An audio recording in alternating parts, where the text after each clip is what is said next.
Hi, everybody. My name is Tony Wright. I'm from Dallas, Texas.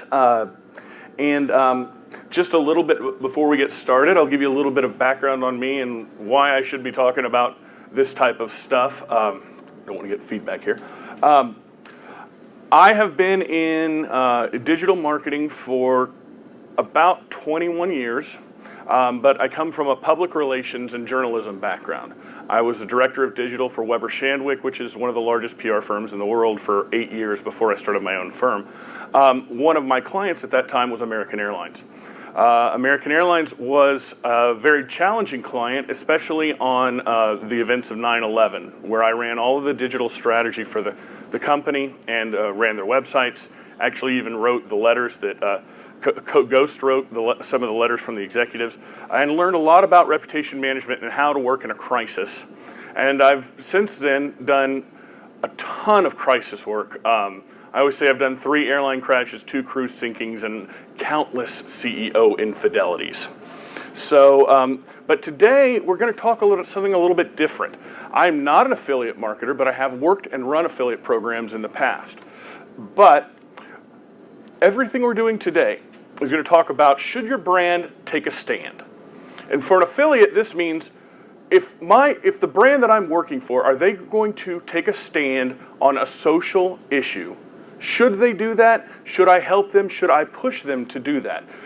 We're going to answer some questions, and everything I'm talking about today is original research that was done by my firm.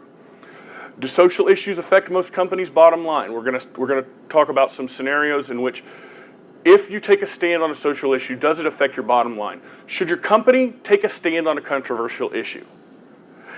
How many of you guys have worked for a company that has actually taken a social stand, say for equality in marriage, or maybe a religious institution where you're not doing it? Has anybody worked for a company like that? No, one person? That's pretty typical. We don't have a lot of companies that are taking stands. But we live in a world that is divided. And this division is more so than we've ever seen, at least in my lifetime, that I've ever seen before. And what happens, I'm going to give a little bit away here.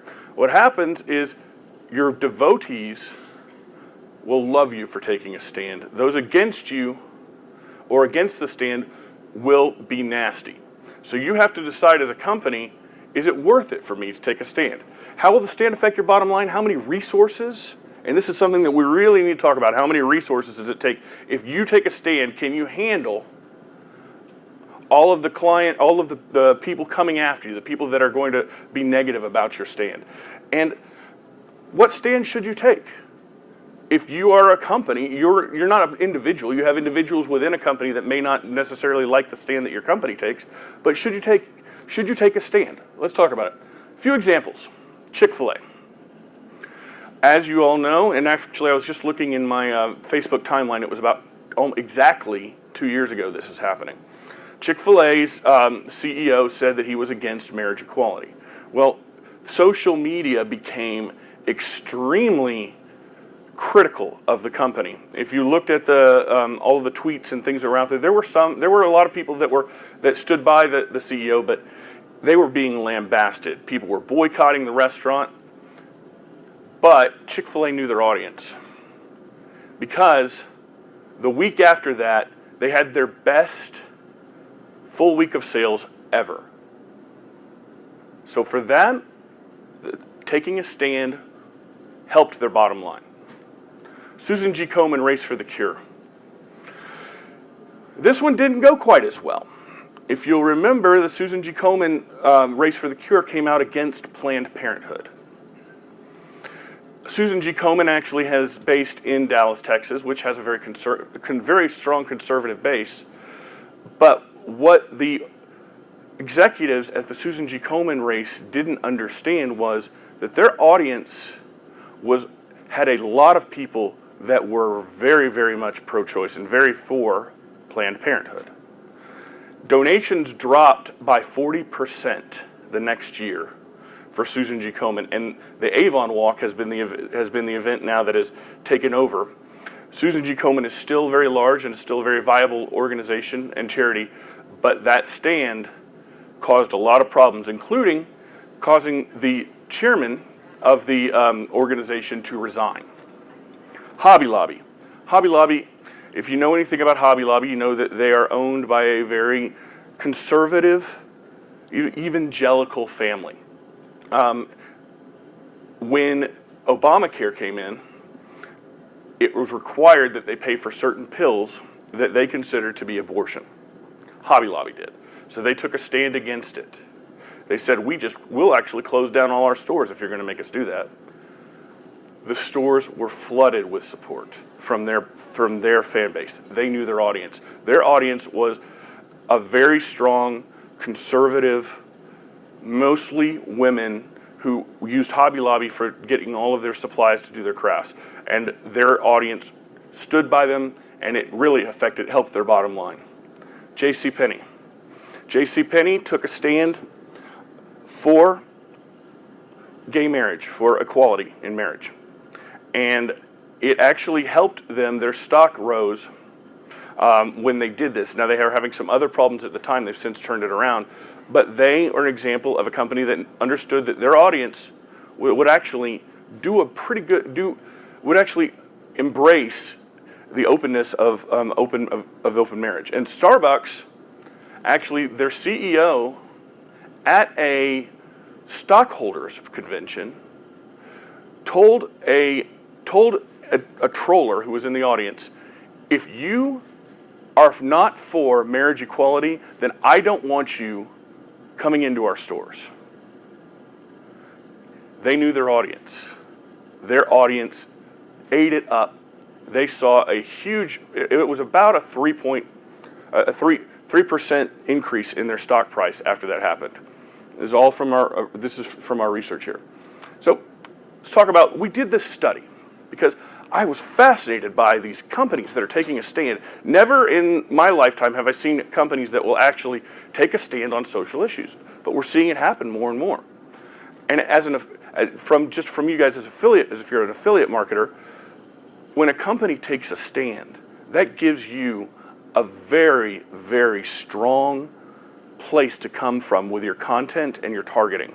You can find the niche audiences that agree with that stand, and then you can target them in ways that you can't do when the company is very, very broad on their and not taking stances. But we want to know these things. Okay, so first, when brands take a controversial stand, how does it affect their bottom line?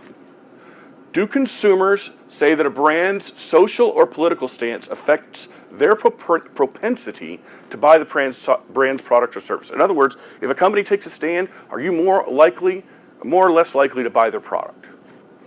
And what items should a brand consider before taking a stand on a controversial subject? So what did we do? We asked 3,012 random Google users what they thought through a tool called Google Surveys. We pushed this out, and basically, you probably have seen this. Before you can get to a piece of content, you have to answer a survey question. There's some problems with that methodology for those of you who have done a lot of research work, but for what we were trying to do, we felt like it accomplished, especially with a sample size this large, what we were looking for. So we asked them two questions. When I make a purchase, I consider the social stance of a company that makes the product I am purchasing, and it was agree or disagree on a 1 to 5 scale. I won't buy a product if I disagree with the product maker's political or social stance. So these are the two questions that we asked consumers. I know these are kind of hard to read. Sorry, these are screenshots from the actual study. And I will tell you all, if you will, afterwards you see my email, and Twitter will be on the bottom. If you will email me, I will email you a copy of the full study, which is about 60 pages long. So, when I make a purchase, I consider the social stance of the company that makes the product I am purchasing. Basically, what we're seeing is neither agree nor disagree, which I wish we could have gotten that out of there, but Google wouldn't let us, was the largest. But a pretty strong stance of people agreed that when they make a purchase, they consider the social stance of the company. Now, this is not only for, say, controversial items, but let's say Tom's Shoes. Tom's Shoes, everyone knows, gives shoes to children in third world countries for every purchase that is bought. So if you're going to buy shoes, you go to the shoe store. Does that make a difference? If that shoe is maybe 5 or 10% more than another similar shoe, would you buy the shoe based upon, even though it's more, because of the social stance of Toms? And we can see that a lot of people will. Now there's some people that disagree, strongly agree. That's 11%. That's a pretty large amount, and strongly disagrees a little bit less. But here we go again. I won't buy a product if I disagree with the product maker's social stance. This results for Democrats by age, gender, and we've got some statistically significant items here. The agree is statistically significant that they won't buy a product if they disagree with the product manufacturer's social stance. So what does this mean for a brand? Well, we've got to make sure we've got our stances and we understand our audience, right? Some other findings. I don't know what that is. Okay. Apparently, when I sent this to Affiliate Summit, they decided they didn't like one of my bullet points. But anyways, age is a major factor in whether or not a consumer cares about a company's social stance. The younger audiences, and I have my theories on this, are less likely to care. They were most likely to hit the neither agree nor disagree. Because in my opinion, the younger audience is just trying to get to the content. They're not even looking, just bang. So I don't feel very confident on the statistics that we have on the 18 to 24. But ages 25 to 34 are much more likely to actually care about social stances. And that goes with some of the things that we're seeing across the world, where we're seeing younger millennials being very vocal about their views and the things that they think are important. Women are more likely to care than men. This came out about in all the studies. Women were more socially aware of their products than their male counterparts. This one surprised me a little bit. People in the Northeast, in the Seattle area, up in that Oregon, are more likely to care than anywhere else in the country. I would have thought it would have been the South. The South with all the conservative Bible Belt things. Maybe that's because I live in the South and I see those opinions, but people in the Northeast are much more likely to care about a brand's social stance than those in other areas. And higher income consumers are more likely to care than lower income consumers.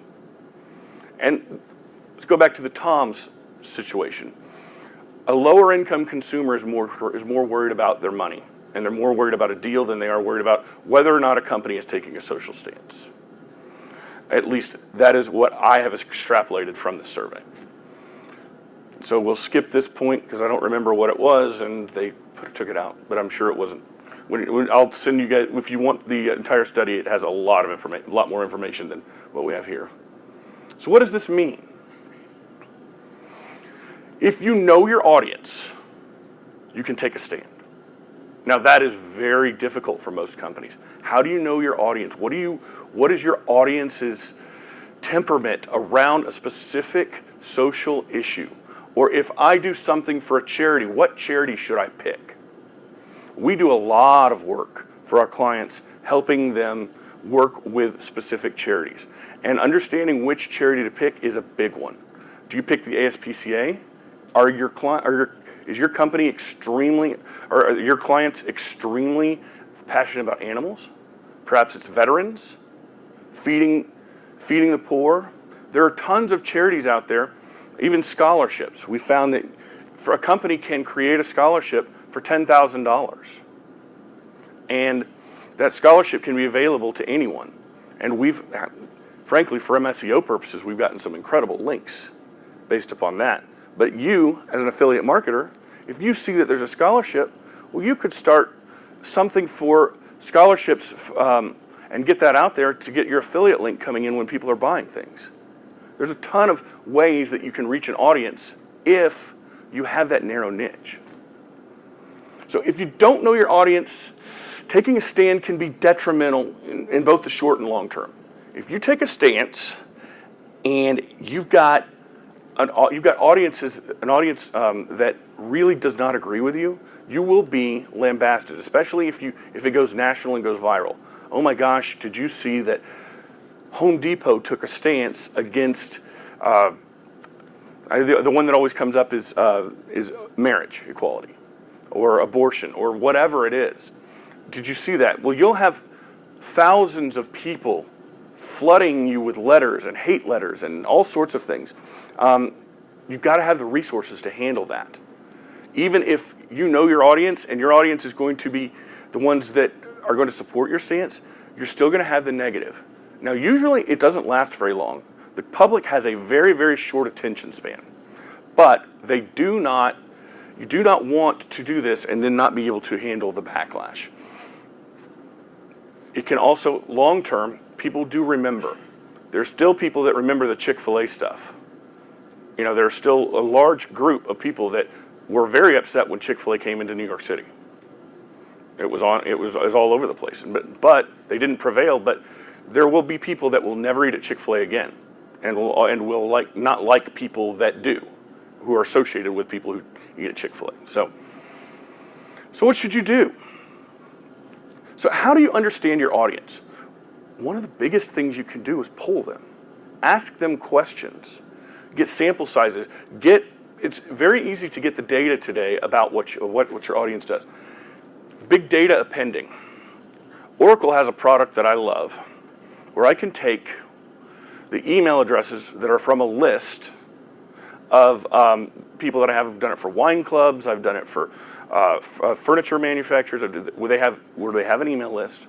Put this email list into the tool. It's Oracle's, and I will remember the name of it in a second. My mind just went blank. But you put it into the tool, and it has thousands and thousands of records of people and what their incomes are, what their social what their social preferences are, what their political parties are. There's a ton of information, and it doesn't tell you an individual's, like one person's thing. It tells you whether or not your audience is more likely to have an American Express card. Is your audience more likely to be in the 150,000 plus income category? Is your audience more likely to vote Republican or Democrat? Excuse me. And this tool will give you all of that data. Now, it's not cheap, but if you have a large brand, then you should invest in this. I think it's about for 10,000 emails, it costs about $5,000 to run it through. So it's not overly expensive, but it is a great tool. Make sure any stand that you take fits your company culture. First off, qualitative and quantitative research, very important. If you have a physical location, your stores have a physical location, you can sit out there and poll them and talk to your audience. You should be doing this anyways. You want to know who your audience is. Is your audience, and we can do this both qualitative, where we're going out and talking to people, or quantitative, where we're asking them to take a poll. So doing all of these things will help you understand who your audience is. You should do these things no matter what, if you're going to take a stand or not, just so you know your audience. There's a lot of things that can help you, even as affiliate marketers. If you know that a specific brand's audience is really into pets, then making content about pets and putting your affiliate links in there or advertising about pets can get you a long way. Excuse me. Make sure that any stand you take fits your company culture. For instance, American Airlines, a company that I know very, very well, has long quietly had the policy that they provide benefits for same-sex partners. There are a very, very large amount of the employees at American Airlines are homosexual or LBGT. And if American Airlines were to take a stance, which in their area would probably be more popular because they're in Fort Worth, Texas, if they made a policy where they were not going to give same-sex benefits, it would enrage their employees. It would make their employees very angry. So you've got to make sure that it fits your company culture, whatever stand you make. Now your company culture should pretty much, should in some ways reflect what your audience culture is. It should. It will make you have better customer service. But for a company, if you're talking to a company about taking a stand, make sure that the stand that they're going to take fits in the company culture. And the other thing, don't take a half stand. Don't say maybe, if you sit on the fence, you'll get blown away. You have to take a stand. If you're going to take a stand at all, take the full stand.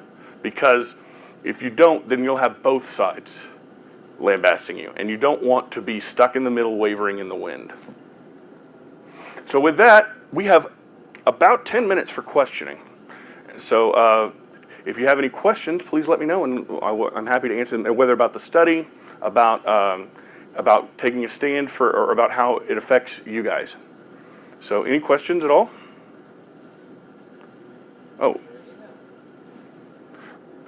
My email is really easy. It's Tony, but you can hit me at Tony and Wright, but it's my email, I'll tell you, it's tony.wright@WrightIMC.com.